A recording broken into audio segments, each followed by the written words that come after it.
Shalom Aleichem. We continue in our studies of Hilchot Avodah, Zarah, Hilchot HaGoyim. In Mishneh Torah, Rabbeinu Rambam, Zichrono Livracha, Perek He, Halacha He. We discussed last time that special rules, one could refer to them perhaps as emergency rules, apply to a masif or madiyah, a person who leads others astray and incites others to deviate from the Torah in these matters. In other words, matters to do with Avodah Zarah,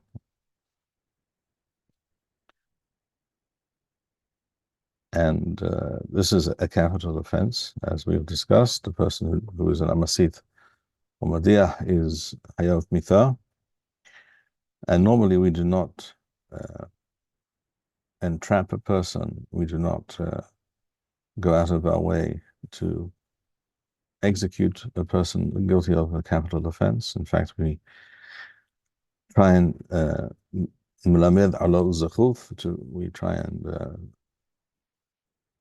find a way of indicating that perhaps he's not guilty as we thought. But in this case, we do the opposite.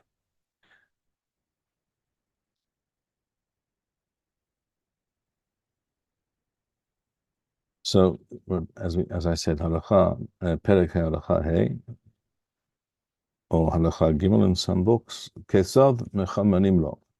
How is such a person entrapped? Hamusaf mevi shenaim u'ma'midam b'makom afer. The person who is the object of this individual's attempts to mislead and lead astray and incite, if there's only one of them, one person, he cannot be brought to trial. We need to have at least two witnesses. So, a musaf, the person who is approached by this masif, by this inciter, by this individual with these views and with these intentions, he finds two people, witnesses, and sets them up in a place, literally a dark or shaded or an area where they will not be seen by the masith, by the inciter.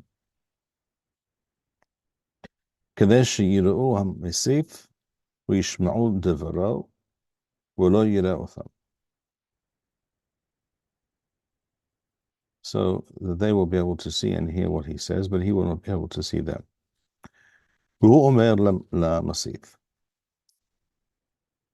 And he says, the person who is trying to entrap the masif says to him, Emor masha amata li biyahud.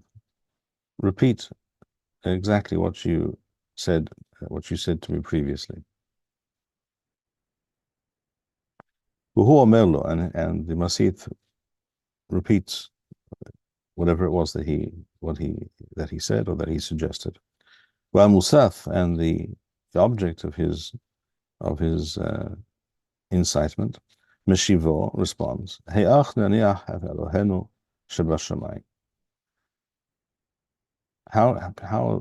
can you suggest that we turn away from Hashem in heaven?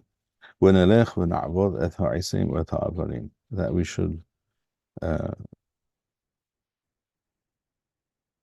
deliberately choose to worship literally the wood and stones. Because most Avodah Zarah is made of wood or of stone, if we're talking about idols, for example. If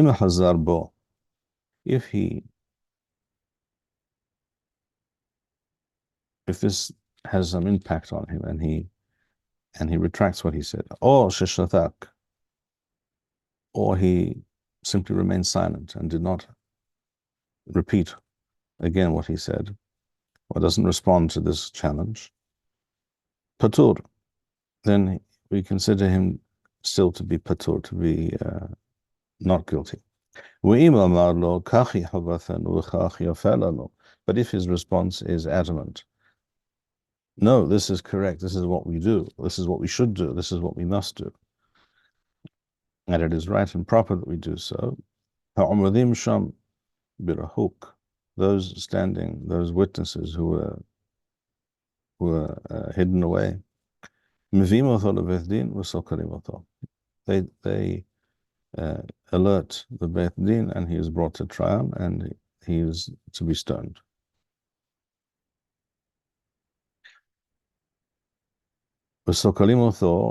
Means not only that the Beit Din passes this judgment, but the people who heard him and witnessed this, they are the first to be involved in his execution. Miswa biyad ha-musaf, that's what Rambam now continues and says the next halacha waw or daled. Miswa biyad ha-musaf lahorcho. The person who was the object of this incitement and this indoctrination is commanded and directed to be involved in his execution.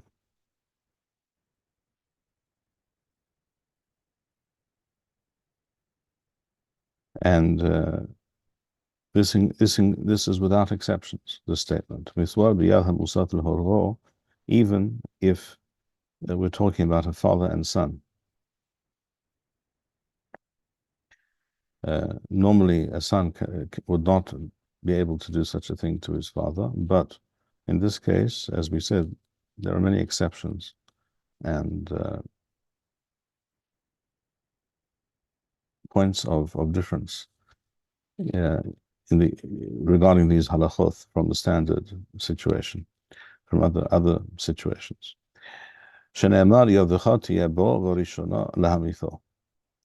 As the pasuk states explicitly, your hand will be against him, literally to execute him. Barishona, you'll be first. To be directly involved. And is the musaf, the person who was being led astray, must not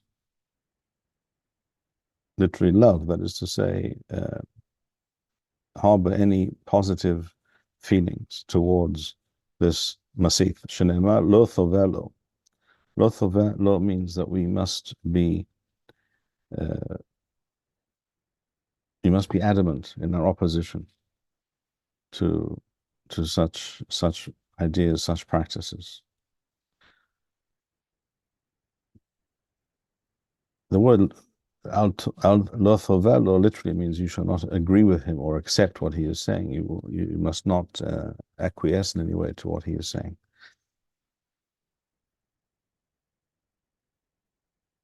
Rather, we have to be completely ruthless and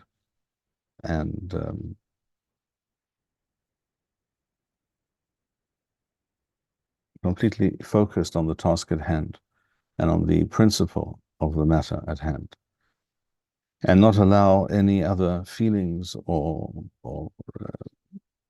concepts of compassion get in the way, as we discussed last time when we spoke about achzariyuth and rachamim, that dealing in a forthright and completely single-minded manner with regards to such phenomena within the Jewish world is rahamim. It's not achzariyuth, it's rahamim. It is the correct and necessary approach, which is for the good of society and the world. And thus there is no, and it is necessary that these things be done without any deviation.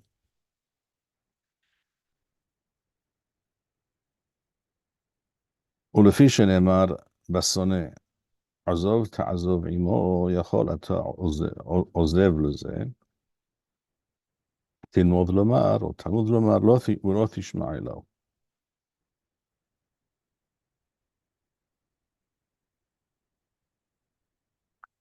We find in another context where a fellow Jew, for example, even though he is a soneh, even though he is not a, you know that he transgresses the Torah in various respects, but you are commanded nevertheless to overlook this fact and help him out in his hour of need.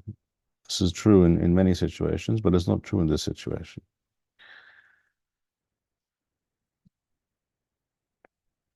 And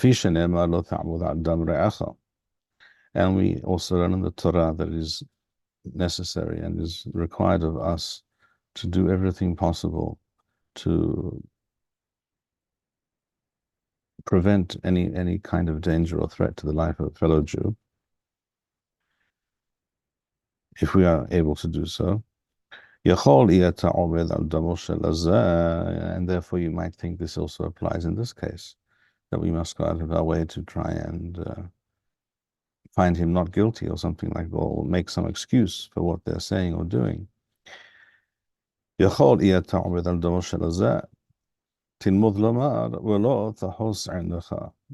eye shall literally not find, they shall not find any favor in your eye, or you shall not find any reason to be lenient.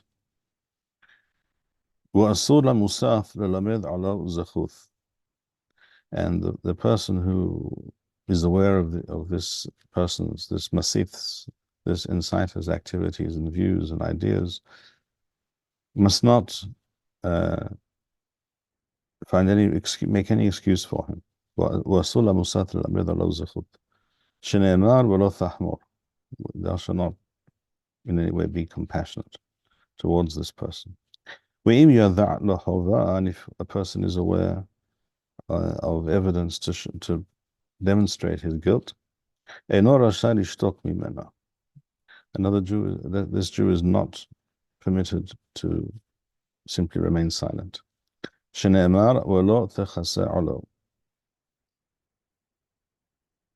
Which means one should not cover up for him or simply keep things in the dark.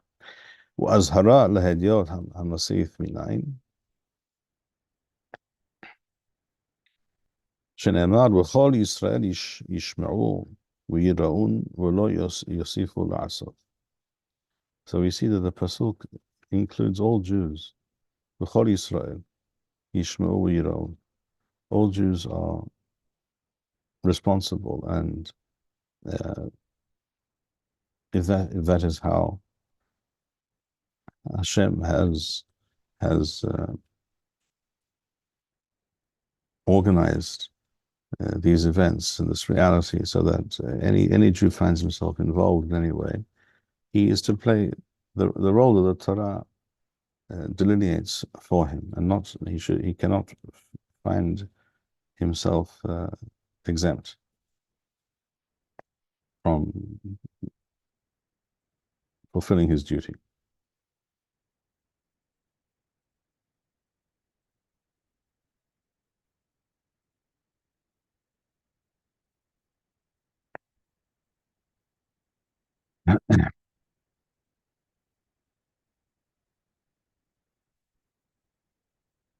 I assume and I hope that these very explicit and very definitive statements of the halakha, all of these statements, of course, appear in the Midrash halakha, in the Talmud, Mishneh. Nothing here is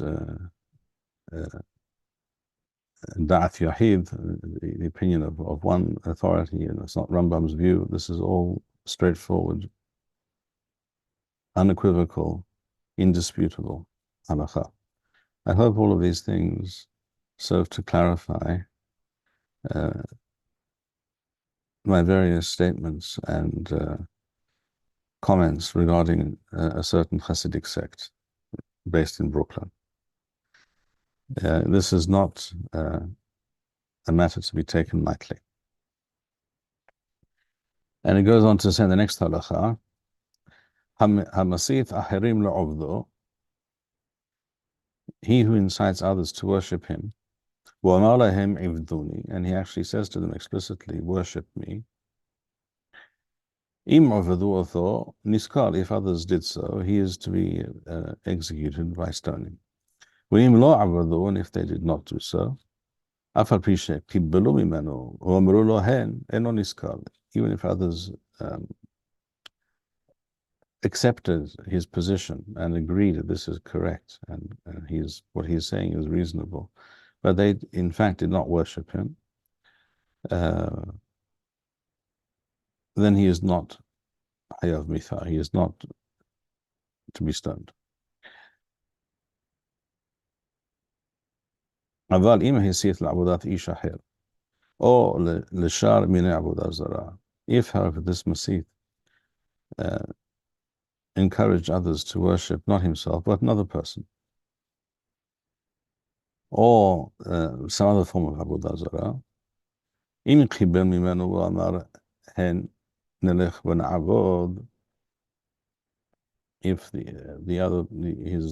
those listening to him said yes, we shall do so, אף על פי שעדיין לא עבד, שניהם נסקלים, even though he hasn't yet done so, they're both guilty and be stoned. Hamasith wa hamusaf, he who incited and he who was incited. Shenemar lo thova wa lo tishma, ha shama wa ava hayav. In other words, the Torah speaks about accepting. Lishma is not to hear in the auditory sense. Lishma is to accept and to understand. Sometimes it means to understand and to internalize, like Shema Israel, and sometimes it means to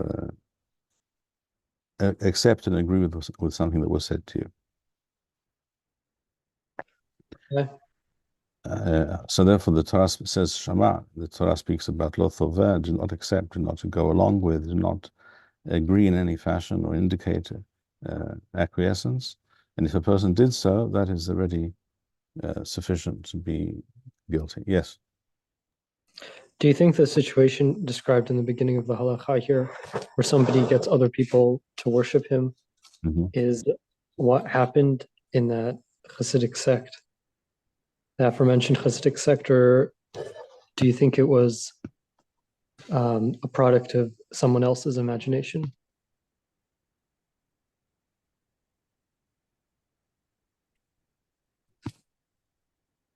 I think it's impossible to be aware of the history and the various events and the evidence that is before us, so much of it taped and recorded, etc. I think it's impossible to be aware of these things and claim that it was all made up by a bunch of misled and overly enthusiastic Hasidim, and the leadership had no hand in it and was not interested in that outcome, etc. I don't think that's reasonable. I don't think that's possible at all. The many things are in writing, were recorded. You can hear them. You can hear and see these things frequently.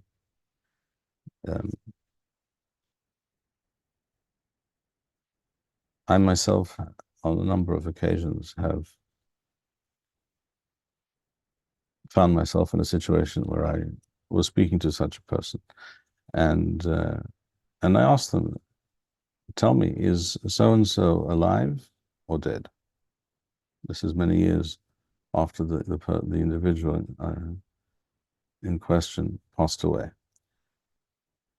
And the fact that some of them said he's alive, some of them refused to answer. They avoided the question. Not one of them said to me, he's dead. Not one of them.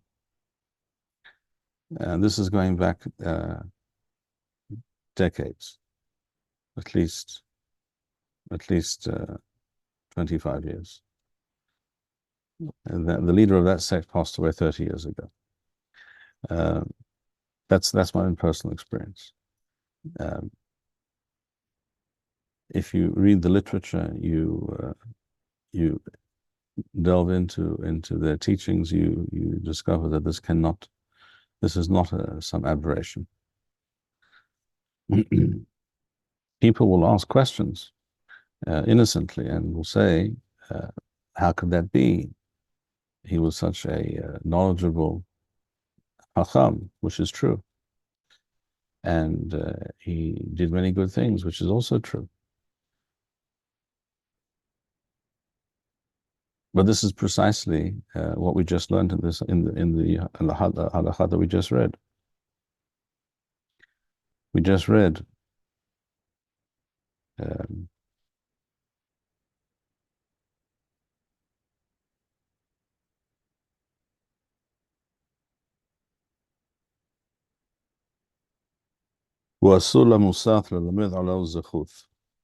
we just read. We are not to make any excuses for this person. And if you are aware of this reality, you're not allowed. One is not allowed to remain silent. One is not allowed to ignore the reality and hope it goes away. It doesn't go away, and it only becomes more, these claims, these ideas become more brazen and more vociferous over time. As we see.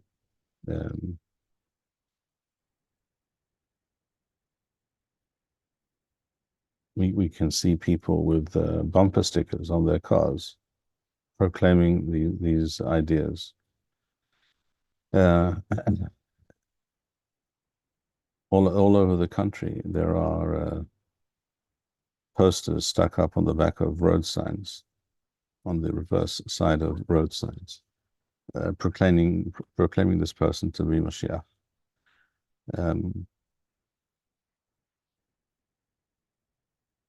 That cannot be described as an aberration. That is clearly the result of a systematic teaching and instruction and indoctrination.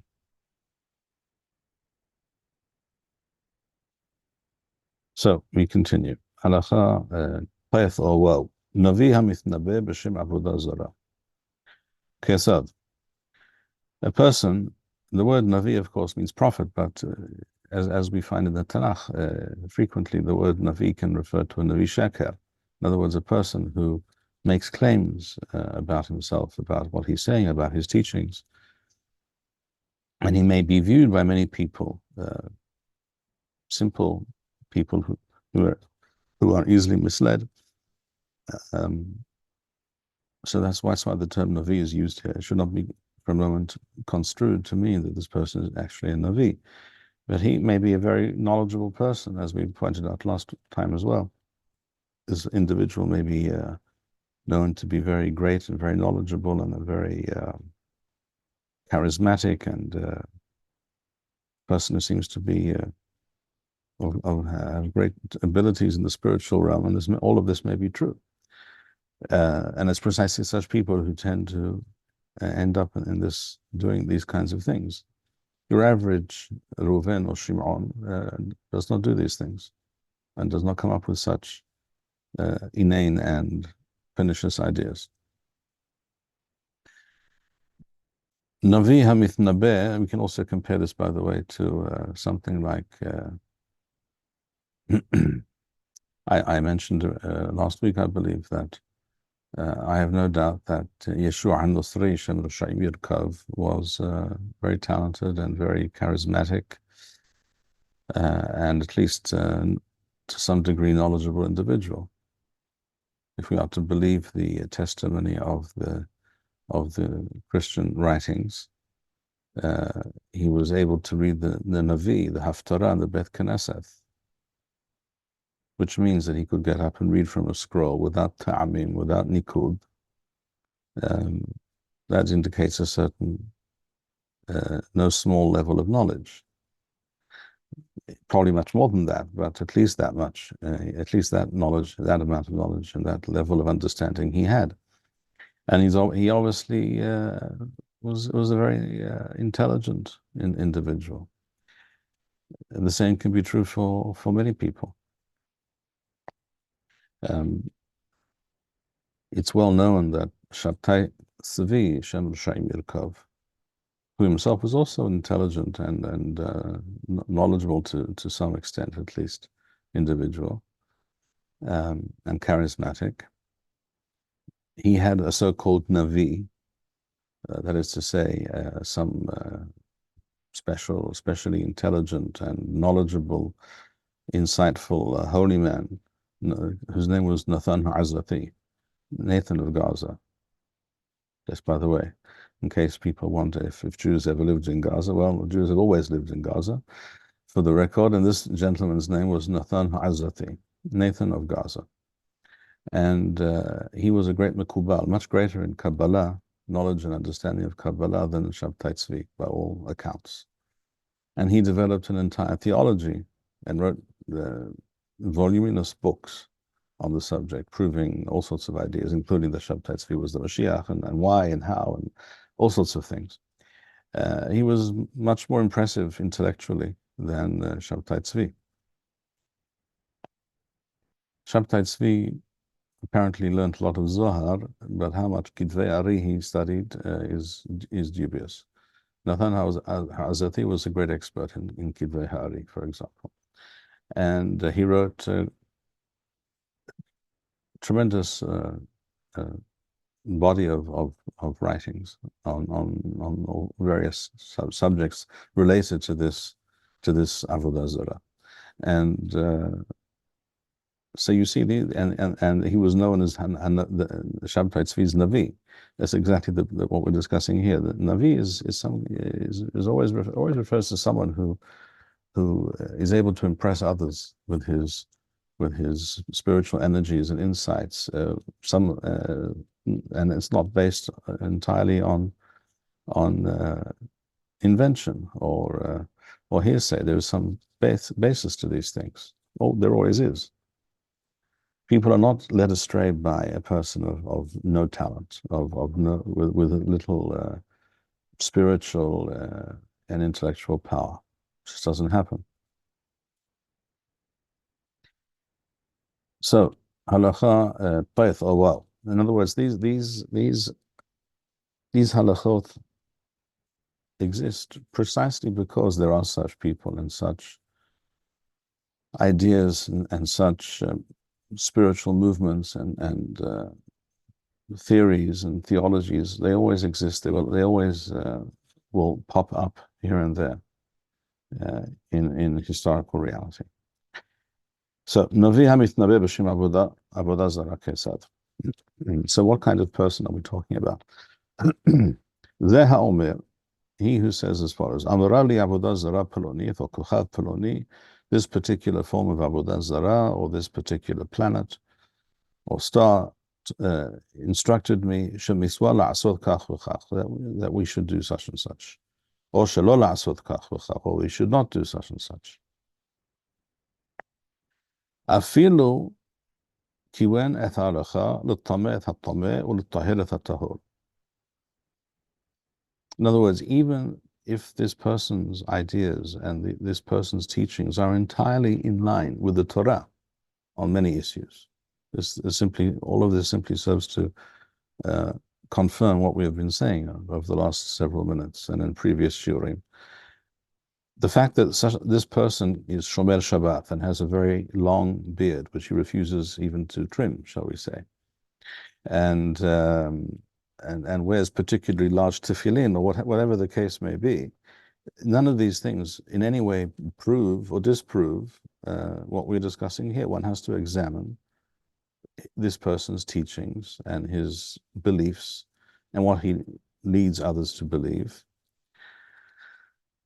So even if this person said things that are entirely true according to the Torah, that's what it means. Kiwaneth halacha. He says this is tameh and it is tameh according to the Torah. This is tahor and that is the case according to the Torah. But he says it not in the name of the Torah, but in the name of some other ideology or concept that he comes up with, or he, by some manner of shituf. In other words, he speaks in the name of the Torah as well as other things, as various elements and concepts and ideologies, and claims to this skeleton of Torah belief, and comes up with an entirely new system, which is clearly a departure from the Torah itself. If this person was warned by two, then such a person is to be executed, but in this case not by stoning, but by asphyxiation.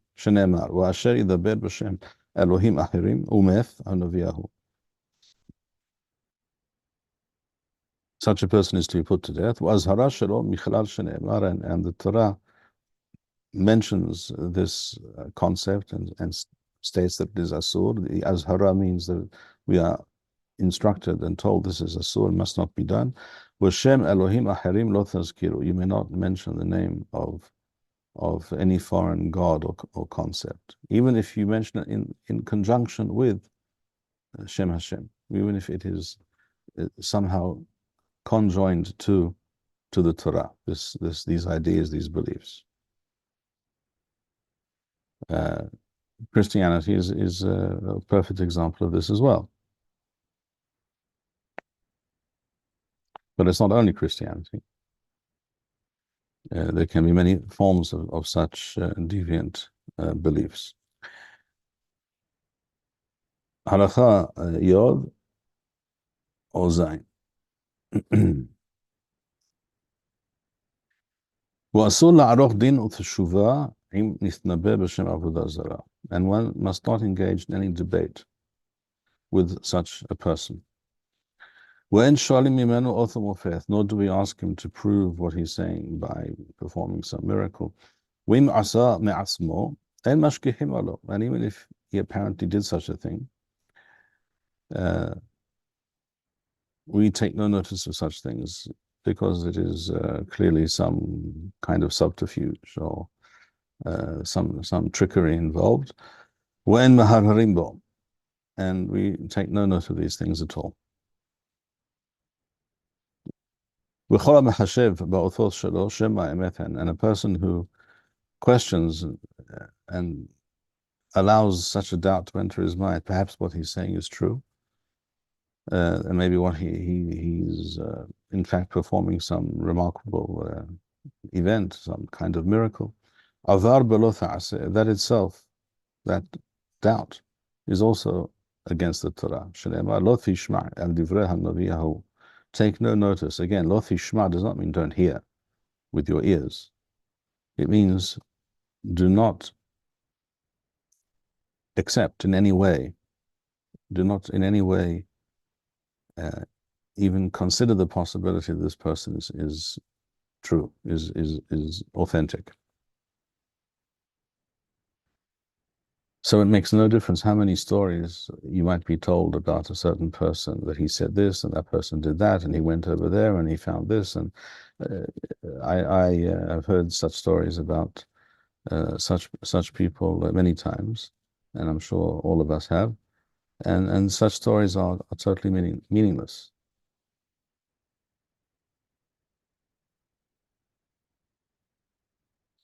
If one were to investigate such stories, one would also discover that they are frivolous and empty. But one doesn't have to do so. One is not allowed to do so. In other words, it is sufficient and more than sufficient that we understand, that we know that the Torah states clearly A, B, C, and D. And this person or these people, this group, this sect, is saying things which contradict these essential, fundamental concepts and principles of the Torah. That is all we need to know. And everything else is irrelevant. The same is true for any false prophet. Such a person is to be executed by being strangled. Even though he claims that what he says is in the name of Hashem. And do not add to the Torah or detract from it.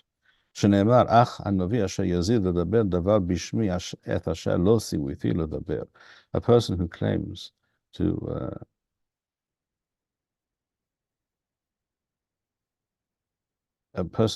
to say something, to convey something in the name of Hashem, which Hashem did not impart to this person, that itself is a Navi Sheker.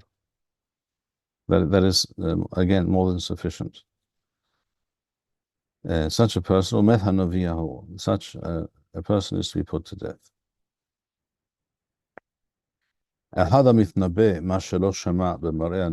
This applies to someone who claims things that he did not receive by way of prophecy. Or it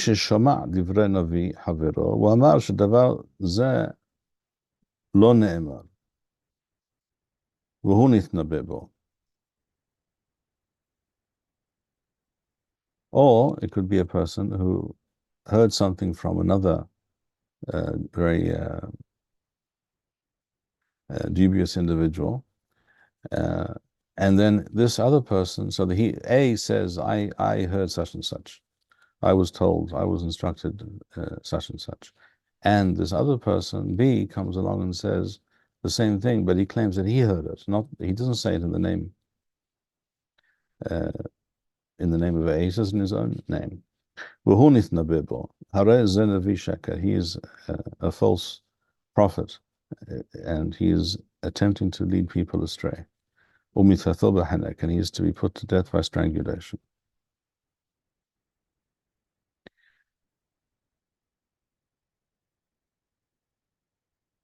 The next halakha, which is halakha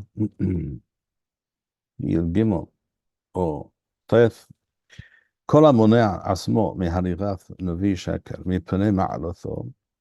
He who refrains from putting to death such a false prophet who misleads people, who leads people astray, who instructs them to think and believe and act in ways which are forbidden according to the Torah. Why would you do this?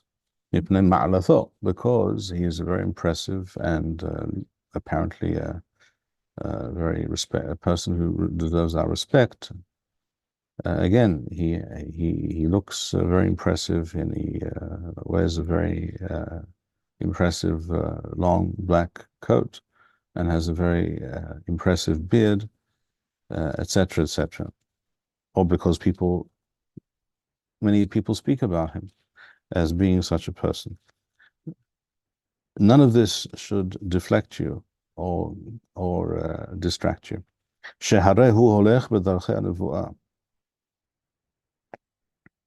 In other words, people will say, "Look, can't you see? Look at this person. He's head and shoulders above everybody else, and he's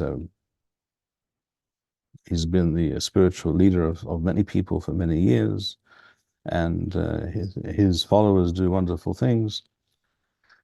And in other words, he seems to be on that path of spiritual enlightenment, and you should therefore take him seriously. If you allow such ideas to cause you to refrain from taking seriously these halachot, these ideas, and in simple, straightforward terms, identifying that which the Torah has identified as asur and misleading and harmful to the Jewish people, and leads people astray away from the Torah. If you see these things and choose not to see them, and many people, I think, today are guilty of choosing not to see many things that we all can plainly see, Such a person is guilty of transgressing the Torah. שנאמר בזדון דיברו הנביא ולא תחול ממנו. Do not in many way be afeared of this person, and do not allow yourself to be bamboozled.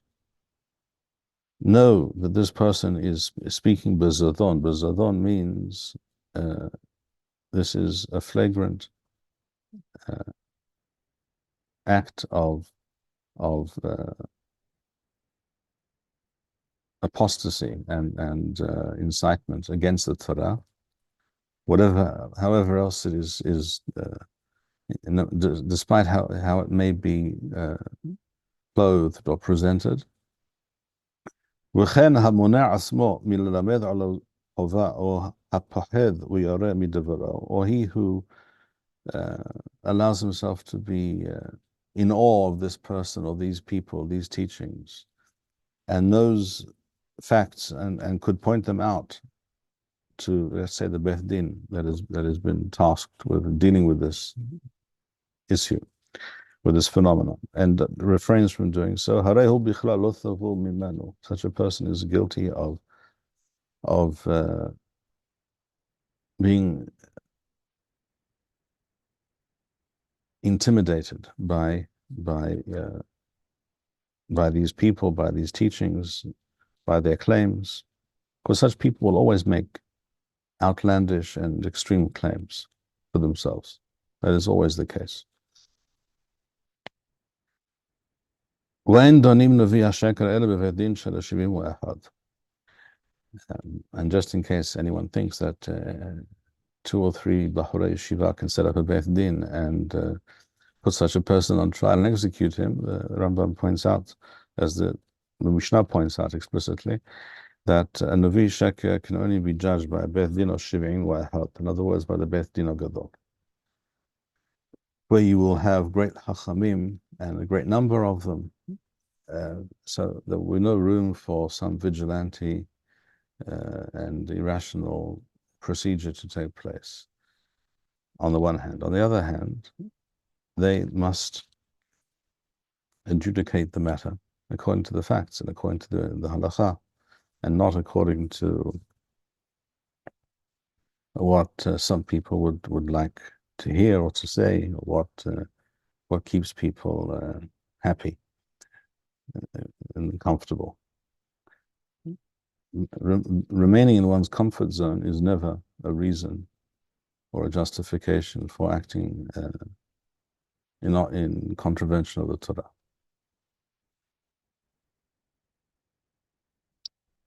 The last halakha of this perek, Yod Dalet, or Yod. Hanoder b'shem Avodah Zarah. He who expresses a vow, a nether, whatever it might be, or Hanishba means or, either or. The person expressed some kind of vow or made an oath not to do a certain thing, shall we say, Lokha is to be, that action is means that he is guilty of transgressing the Torah, but in this case, that act itself is not a capital offense, but he is to be flogged. One must not mention the name of any Avodah Zarah, any such concept.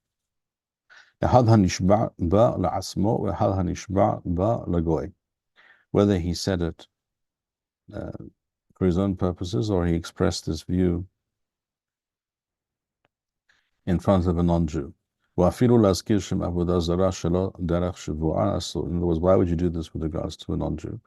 Let's say that the non-Jew wants you to swear to something that he believes in, that he will take seriously, so that he will believe what you say. In other words, you're making some business deal with him, and he wants you to swear that if he gives you this, you'll pay him that. And he wants you to swear, let's say, on the cross, for example. Well, a Jew is not allowed to do that. And the same would be true for any form of Avodah Zarah, or any such ideology. وأصول هشبيع لجوي بيرثو وأفيلو لأسكير شم عبودة زراء شلو درخ شبوع أصول. It is asur take any such oath or to mention the name of any such thing. Shenemar lo tazkiru. One shall not mention anyway. Lo yomar adam lahavero. A person must not say to his fellow Jew, Shamor li b'sad avodah zarah palonif v'chayose bazeh. Wait for me. We'll meet at such and such a place outside St. James Church or outside this bit such and such, whatever it is. Because that too is mentioning and acknowledging this religion or this system, these ideas. In other words, the idea here is not to give any credence or legitimacy to such ideas. It is necessary that we constantly uproot these ideas and remind people that these things are not to be countenanced in any way.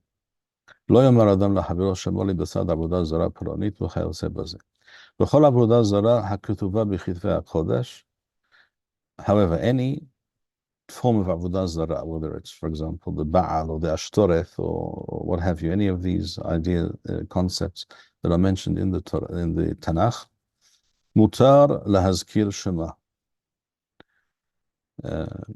One is allowed to mention their name because they're mentioned in the Tanakh. Kiron peor, uvel, unevo. Bel, of course, is Baal. It's the same thing. The ayn is just missing. Nevo, v'chad, v'chayotze bahin. All these things are mentioned. These are different forms of avodah zarah that are mentioned in the Torah or in the Nevi'im. وأصول يغرم لأحرم شيدرو وشيكيمو بشم avodah zarah. It is also a surah in any way to encourage or facilitate another person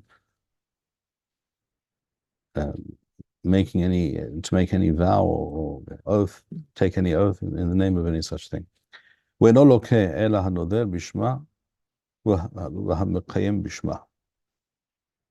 However, a person is only to be flogged, only hayav malkuyoth, for actually expressing a nether or shavu'ah,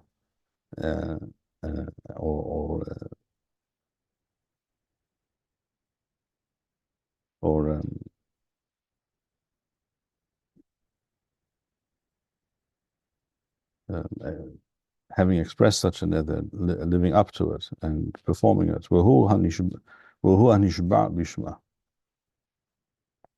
So any such thing, any such statement that a person makes in the name of any such avodah zarah is an act for which a person is hayav malkuyoth.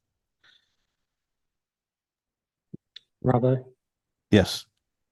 So all of the other cases mentioned in this halacha, apart from the person that's noder or nishba b'shem avodah zarah, is that not an isur Torah? Or is just there's no punishment? No, it's an isur Torah, but there's no malkuyoth. Okay.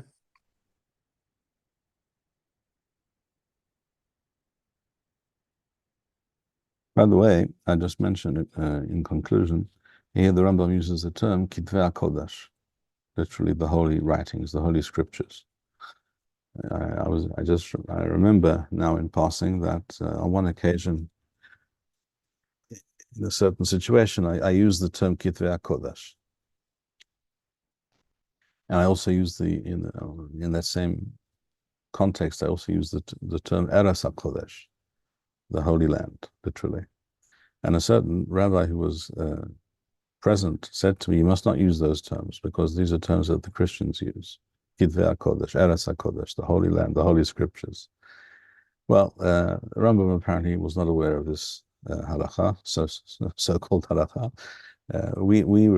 They stole these terms from the Jews, not the other way around. Kitvei HaKodesh is one of the ways by which, one of the terms we use to refer to the Tanakh, the various books of the Tanakh. Eretz HaKodesh is a term that we use to refer to Eretz Yisrael, and there's nothing at all improper or foreign or undesirable about these terms. Quite the opposite, as we see from this statement in Rambam. We shall end here for today. Heyu Baruchim. חזקו ויאמץ לבבכם כל המייחלים לאדוני. שלום וניצחון. Thank you, Rabbi Bar-Hayim. We would like to encourage our viewers to share these videos with friends and send in your responses. We would also like to suggest the following opportunity to our viewers. If you identify with Rabbi Bar-Hayim's message and would like to sponsor or dedicate a video interview with the rabbi in honor or memory of a loved one, if you would like to obtain Birkon Nusach Eretz Yisrael or invite the rabbi for a speaking engagement, please email us at office@machonshilo.org.